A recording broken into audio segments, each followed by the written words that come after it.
என் கூந்தல் தேவன் தூங்கும் பள்ளி அறையா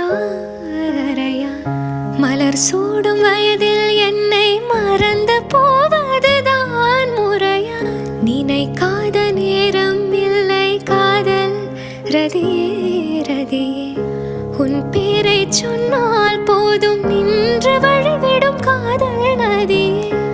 என் சுவாசம் உன் மூச்சில், உன் வார்த்தையின் பேச்சில், 5-6 நூற்றாண்டு வாழ்வோம் என் வாழ்வேவா. மலர்களே மலர்களே இது என்ன கனவா?